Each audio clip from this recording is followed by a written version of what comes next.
Okay, let me give you some more practice here. So, given this speed time graph here, so you can imagine this as you and your dad sitting in a car, and then the speed here at time equals 0 here. The speed is 7 meters per second already. That means that means that time equals 0. The car is already moving at 7 meters per second. Okay, it's not at rest. It's not like that you have to slowly accelerate or slowly accelerate. It's already moving. So when you see a speed time graph like this here, hang on. When you see a speed time graph like this, and you see a straight line like this, well, it means that at time equals 0, the car is already moving at 7 meters per second. Okay, so well, anyway, so given this speed time graph here, well, what is the acceleration of this what is the acceleration at time equals 8 point let's say 7. Okay, so at time equals 8.7, what is the acceleration? And it will be something in meters per second. Okay, so press pause and have a go. Okay, the acceleration here is actually 0. It's a trick question. The slope here is 0. There is no acceleration. You're always going at the same speed. There is no increase in speed, or there is no decrease in speed. It's always the same. So acceleration is a measure of how fast the speed is changing. So well, anyway, the acceleration here is 0. Okay, so next question is let's say so you are sitting in a car with your dad, and you're both traveling at 7 meters per second. Now, how far would you have traveled after, let's say, 8 seconds? Okay, so the question is what is the distance traveled? What is the distance traveled after 8 seconds? So at this point here, well, anyway, press pause and have a go. Well, the distance traveled, well, you would need to work out the area underneath this graph here. Okay, because if you think about it, you sitting in a car with your dad, if you both are traveling at 7 meters per second, say, per every second, that, well, look at this. After 1 second, you would have done 7 meters. After another second,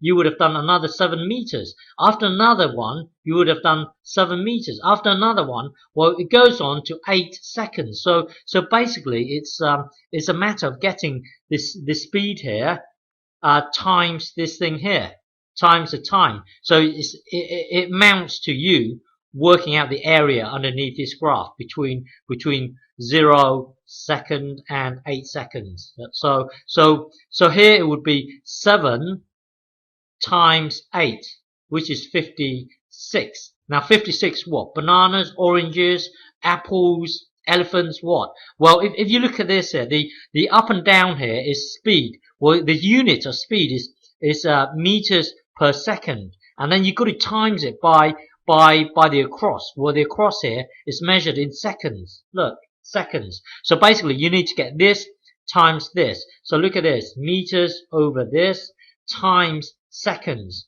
So it gets multiplied to the top. So it would be this.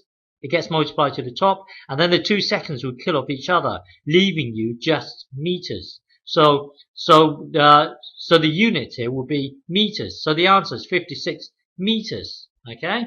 Next question. This one here. What is the distance traveled after 3 seconds? Okay. So I want to know the distance traveled after 3 seconds, and state the unit as well. I'll give you a clue. It's not bananas. So you've got to give me a number here plus a unit. Okay. Or are you talking about elephants, oranges, or what? Well, state the units as well. Okay, so I want to know the distance traveled between 0 and 3 seconds. Okay, the distance traveled between 0 and 3 seconds. So press pause and have a go. So here, well, the thing is, it still amounts to you working out the area underneath the curve. It still amounts to you working out the area underneath the graph here. Okay, so here the distance. I know it's weird that well, we can understand it if it's going at a constant speed. Let's say 7 meters per second. Then every second the car would have done 7 meters. After another second, it would have done another 7 meters. The thing is, it still works even if it's a diagonal line. The area underneath the graph still represents the distance traveled. Okay, so here it just amounts to you working out the area underneath the graph. So the area here, we'll get the up and down here. Well, I would work out the whole rectangle here, and then cut it in half. Okay, so it really amounts to you doing this. 6 times 3, okay, that would be 18, and then, well, 18 represents the whole rectangle here, so you've got to divide it by 2. So the area underneath here is actually 9. 18 divided by 2 is 9. Okay, so the distance traveled between 0 and 3 seconds would be 9. Now 9 what? Bananas, oranges, or what? Well, the height, the up and down here is meters per second, and then you're timesing this. So, well, I know you're dividing by 2 in between, but ultimately the unit here will be the same. The area is given by this, okay, times this, times this. So it gets multiplied to the top, like this, and then it would get killed off here, leaving you meters. And I know you could argue, oh, but then we divided by 2. Well, you divided by 2. The number 2 doesn't really have a unit, so the overall answer here will still be in meters. Okay, so here it will be 9 meters, because the number 2 doesn't really have a unit. Here, time here has a unit.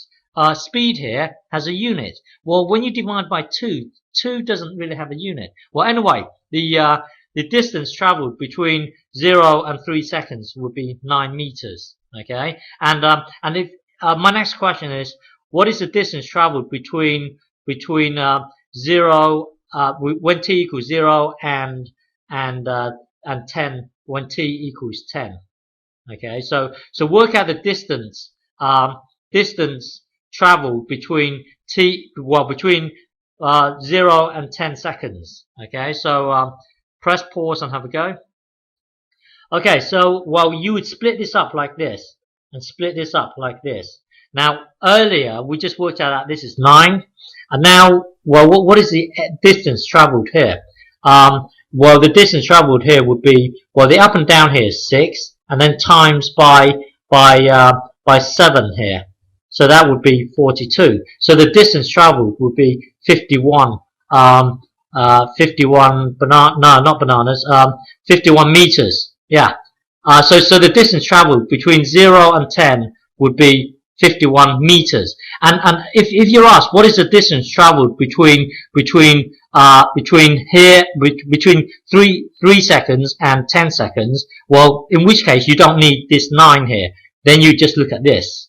Okay, so this here would be your, well, anyway, yeah, next question here. What is it, what can I ask you? Okay, what is the acceleration between t equals 7 and t equals 8? Well, what is the acceleration? Okay, so and remember, acceleration, I want the unit as well.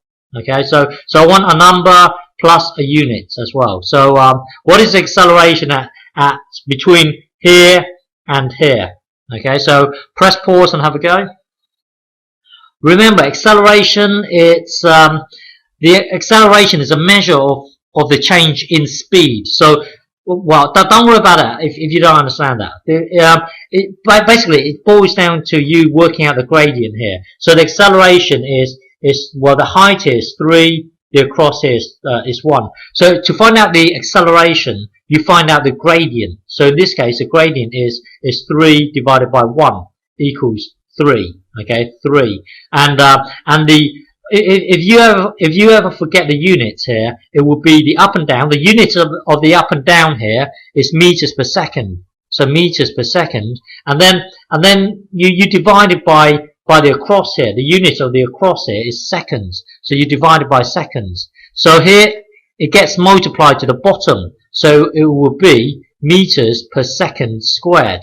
Okay, or you can visualize it as this, to the power of minus 2. So we can write this as meters to the power of minus 2. So the acceleration here is 3 meters per second squared. Or you can say 3 meters per second per second. I know that sounds weird, but just accept it.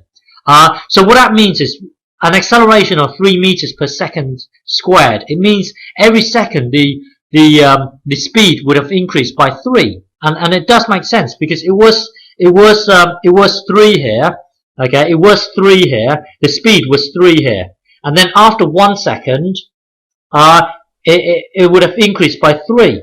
So that's what. So an increase of 3. So that takes it to 6. So that's what an acceleration of 3 means.